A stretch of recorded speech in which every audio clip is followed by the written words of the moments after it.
हाय प्राची.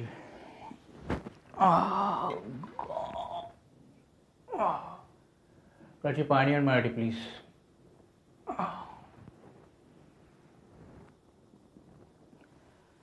प्राची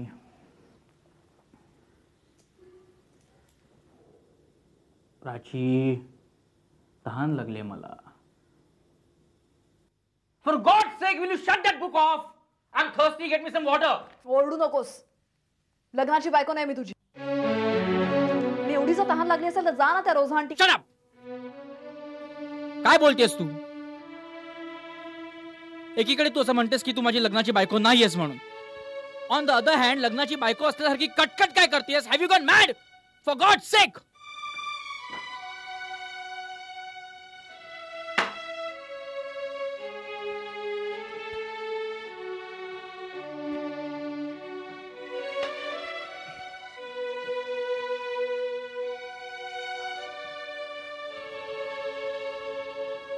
भागली तहान.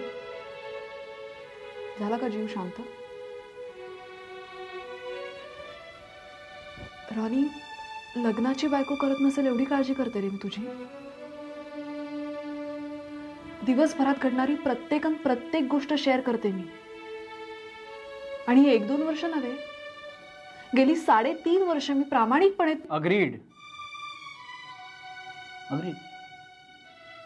कोण नाही म्हणत. आणि I really appreciate you for that, really. पण हे सगळं आपलं व्यवस्थित सुरळीत चालू असताना हे रोजा आंटीचं भूत अचानक नाही आलं. हे भूत मला कळत नाही रॉनी. ही तुझी रोजा आंटी आपल्या लाडक्या भाच्याला भेटायला मी घरात नसतानाच काय येते सांग ना. हे बघ प्राची, रोजा आंटी इथे आली होती हे मी डिनाय करत नाही, अजिबात नाही. आली होती. पण जसं मी नसताना तुझ्याकडे कोण कोण येतं हे मी विचारत नाही. तसंच. काय म्हणायचं तुला? कोणावर संशय तुझं? हे बघ, माझ्या प्रत्येक मित्रमैत्रिणीशी मी तुझी ओळख करून दिलेली आहे.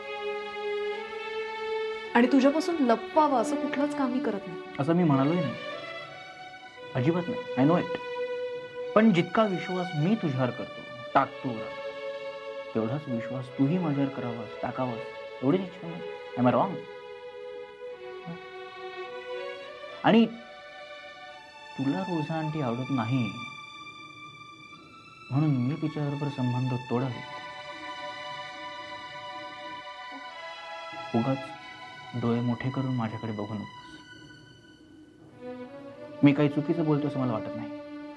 हा भूतकाळ झाला रॉनी. हे बघ, इथून पुढे तिने आपल्या आयुष्यात डोकावलेलं, आय रिपीट, आपल्या आयुष्यात डोकावलेलं मला चालणार नाही. मला ते आवडणार नाही. आणि या विषयावर मला तुझ्याशी चर्चा करायची नाही. This is my final decision. Is it? आणि तुझं हे फायनल डिसिजन मला मान्य नसेल तर मी या घरात राहणार नाही.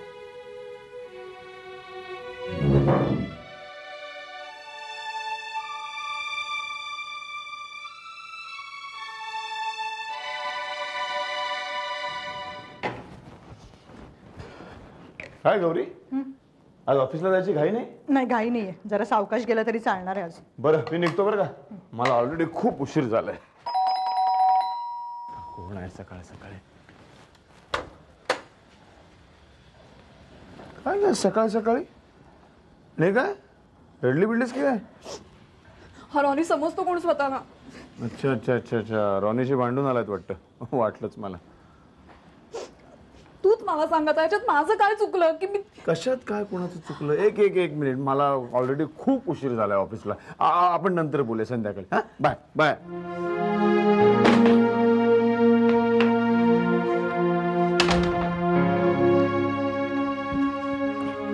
तुलाही वेळ नसेल, तूही घाईत असशील ना.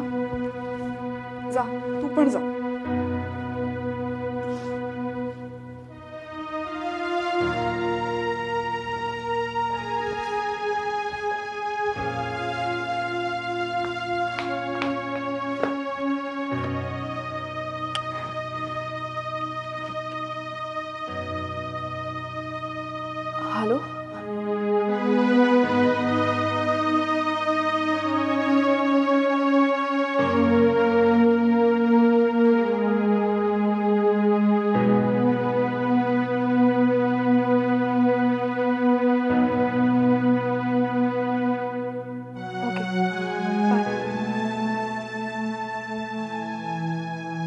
काय झालंय?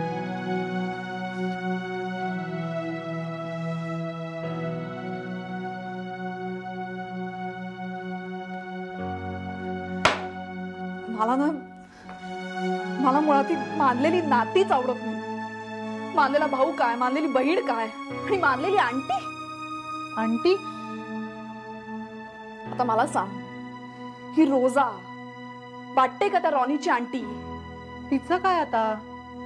काय नाही ग, हा सारखा रोजा आंटी करत असतो आणि ती त्याला. अगं पण हे सगळं तुला आवडत नसेल तर सांग ना तसं रॉनीला. सांगितलं मी त्याला, सांगितलं. त्यावर तो म्हणतो की या विषयावर भांडायला आपण नवरा बायको आहोत का? नसेल पटत तर नको राहूयात एकत्र. असं म्हणाला तो? मला सांग, 3.5 वर्षांची रिलेशनशिप आहे आमची. 3.5 वर्ष कमी होतात का ग? आणि असं मोडून टाकायची कशी काय भाषा करू शकतो तो? बघ आता तूच प्राची, आज जर तुमचं लग्न झालेलं असतं तर इतक्या बारीकशा कारणावरून तो डिवोर्सची भाषा करू शकला असता?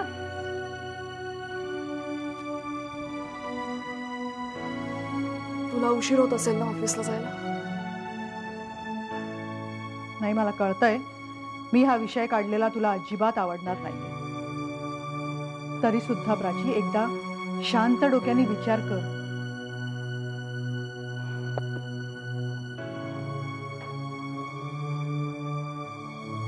विचार कर मी काय सांगते त्याचा. बाय.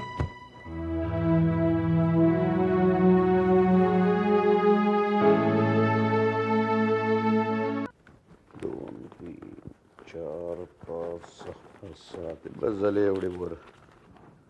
Ticket ticket. हे ठेवा. अरे राहिलंच होतं का वर? हो काका, हां इथेच राहा ना. पाहिलंच, हे सगळे बॅगा भरल्यावर सांगतेय मला ही. जसं काही आधी सांगितलं असेल तुम्ही राहणारच होता. काका, तुम्ही थांबणार नाही याची खात्री आहे तिला, म्हणून आग्रह करते. बंटी, काय आता आणखीन एक एक घेऊन येतेस तू? वर्षभर पुरेल एवढं देऊन झालंय. कधी खाणार मी, कधी गोष्टी वापरणार? परमेश्वराला ठाव. घे बघ, राहत आहे का, जागा आहे का बघ त्याची. हा, आणि बंटी, जरा वर्षाला कमी त्रास दे. बंद करायला सांगा. नाही बंद नको. त्यांनी त्रास द्यायचं बंद केलं म्हणजे तुझी प्रतिकारशक्ती कमी होणार. प्रतिकारशक्ती वाढली पाहिजे माणसाची. वेळ पडली तर त्याला उलटा टोलाही देता आला पाहिजे तुला. मग काका, हा, तुम्ही 2 तास आधी तयार झाला आता? बराच तरी आधी तयार झालेलं. चल हळूहळू निघूया आता. एवढी घाई कशाला करताय? कसं आहे अगं वर्षा, आधी तयार झालं म्हणजे मग काय राहिलंय हे आठवायला वेळ उरतो ना. लागतीये का चेन? बॅगा मात्र अगदी झालं टाकाटक भरली आहे दोन. काका, ये बो. पत्र पाठवा. फोन करत जा. दोन्हीही करा. तुमची पत्र खूप आवडतात आम्हाला. अगं सुनंदा, वकिली सोडल्यापासून हल्ली पत्र मला स्वतःच्या हाताने लिहायला लागतात. डिक्टेशन घ्यायला समोर कोणी असत नाही ना. बघू कसं काय किती जमत. आयुष्य गेलं मुंबईत, पण हल्ली मुंबईत परत आलं तर घशाला फार त्रास होतो या धुराचा. काका, औषध वेळेवर घेत जा. हो. दुखणी अंगावर काढू नका. हो. भरपूर आणि वेळेवर झोपा. थोडक्यात आजपर्यंत जे जे केलं नाही ते सगळं करा. मी तिकडे काय करतो माहितीये, पहाटे 5ला उठतो. पहाटे 5ला उठतो, सरळ गोठ्यात जातो, दूध काढतो. तुम्हाला येतं? काय म्हणजे पहिल्यांदा येत नव्हतं मला. पहिल्यांदा गेलो दूध काढायला, गोमून लात मारली मला. गोमू आमची म्हैस ग तिथली सोरट्याची. पण हटलो नाही, शिकून घेतलं. हा, आता गोमूच आणि माझं कसं फर्स्ट क्लास आहे. दूध काढून झालं की मग हातात झाडू घेतो, खाळ्यात. सगळं मी लिहिलंय ना तुम्हाला पत्रात ना, पुन्हा पुन्हा तेच काय बोलतोय मी. वर्षाबाई, एक सांगायचं तुम्हाला, म्हणजे पर्यावरणाच्या कामामध्ये रस घ्या. चळवळ नसली तरी चालेल, काम महत्वाचं. एखाद्या माणसाला एखादी गोष्ट जर करायची असते ना, ते करायची असली ना, तर त्याला चळवळीची गरज भासत नाही. तो ती करू शकतो. तुला गंमत सांगतो, आमचा केतकर नावाचा मित्र होता. काय करायचं म्हणजे, घरी खाल्लेल्या फळांच्या बिया अशा प्लास्टिकच्या पिशवीमध्ये जमवून ठेवायच्या, आणि मग पुण्याहून मुंबईला येताना खंडाळ्याच्या घाटामध्ये त्या अशा तो टाकत जायचा.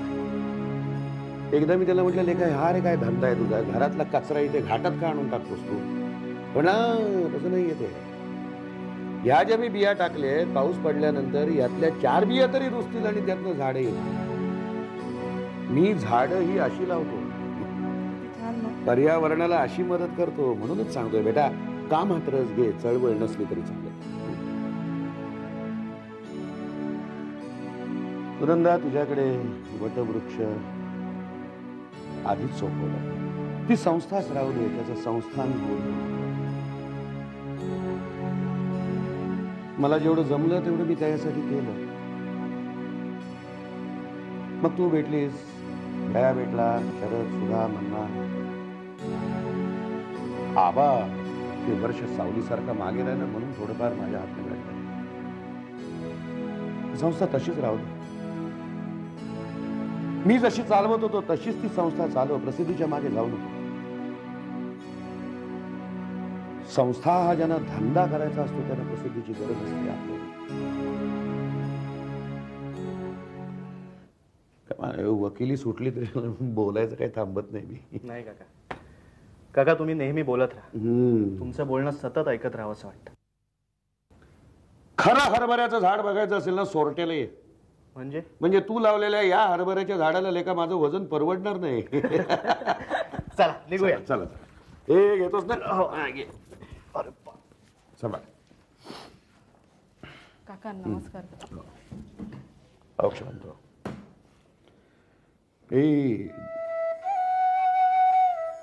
रडते काय तू? जयाची बायको ना तू? अगं जया म्हणायचा माणूस गेल्यानंतरही रडू नये. मी पुढे जाऊन असं म्हणतो, अगं माणूस जातानाही रडू नये. काहीतरी बोलू नका तुम्ही.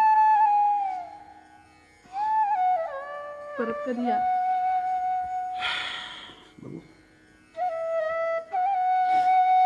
कदाचित येईन, कदाचित. काका आयुष्यात खूप मोठी आहे. चला येऊन.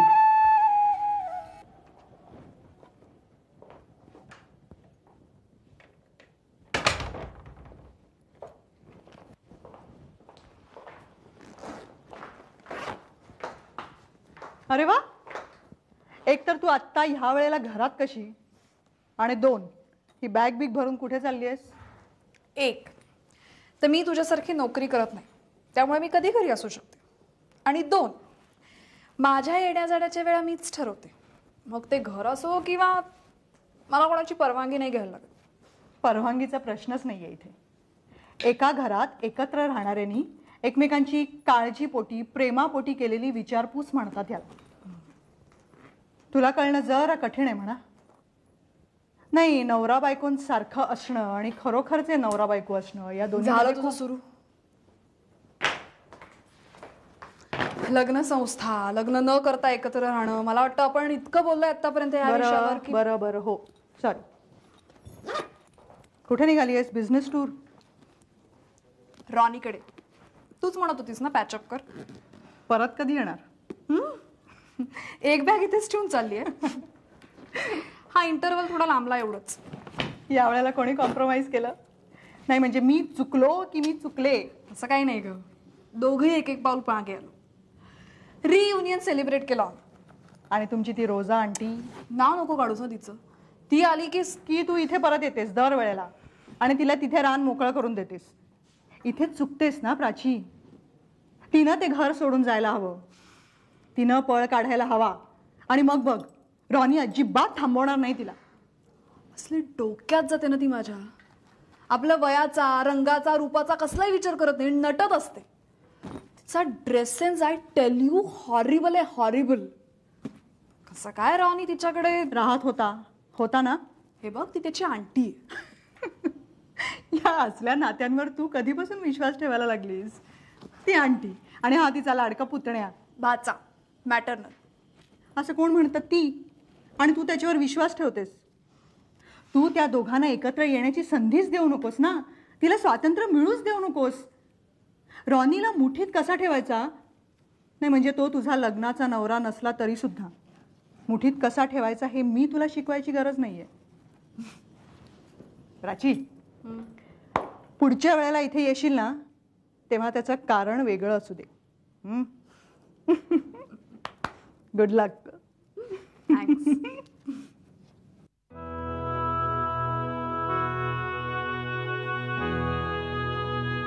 साखर.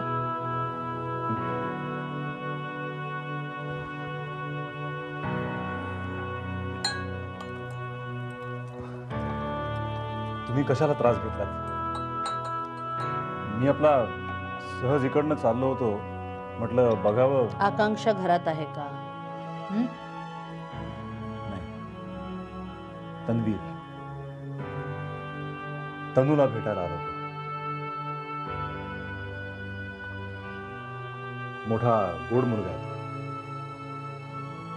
माझी आणि त्याची मैत्री छान जमते.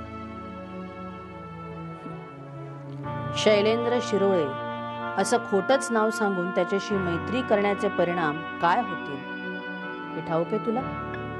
सॉरी, तुम्हाला नाही बाबा. तू आता मोठा दिग्दर्शक झालायस. मी तुला कुठल्या नावाने हाक मारू? म्हणजे शैलेंद्र की वीर? Please. माझी खरी ओळख त्याला इतक्यात देऊ नये. माझे आणि त्याचे सूर आत्ता कुठे जुळायला लागलेत. तुमचे सूर जुळतील, पण आकांक्षा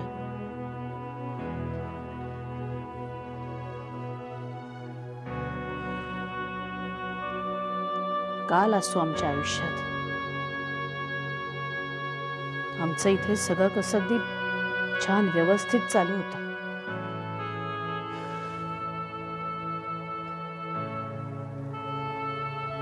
अपघाताने, निव्वळ अपघात. गेल्या 18 वर्षात मी मुद्दामून तसा कधीही प्रयत्न केला नाही. आकांक्षाच्या आयुष्यात ढवळाढवळ करण्याचा मला नैतिक अधिकार नाही हे माहिती आहे मला. अरे हे सगळं ठाऊक आहे ना तुला? मग का तू त्याला खोटं नाव सांगितलंस? का तू फसवतोयस तनूला? का त्याला वारंवार भेटण्याचा तू प्रयत्न करतोस? तरी बरं, आकांक्षाला यातलं अजून काही ठाऊक नाहीये. प्लीज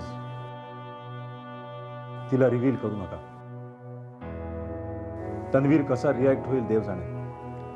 म्हणूनच तर हे सगळं खोटं नाव वगैरे. तुलाही मुलगा आहे नाही रे? हो. काय तुझी ती बायको प्रीती, बरोबर? कसं काय चाललाय तुमचा संसार? ठीक आहे ना? आहेही आणि नाही. म्हणजे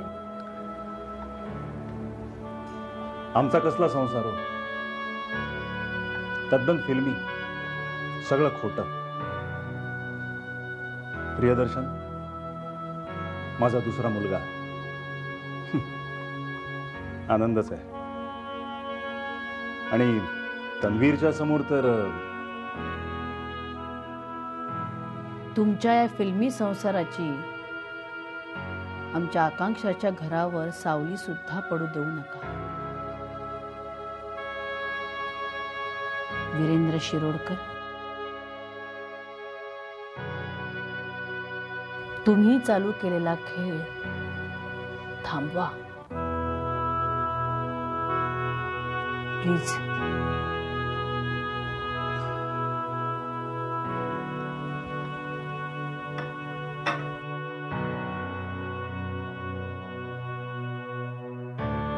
वेल, मी प्रॉमिस नाही करू शकत,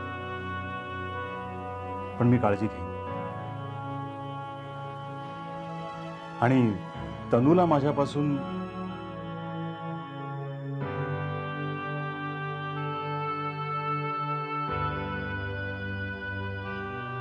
एनिवे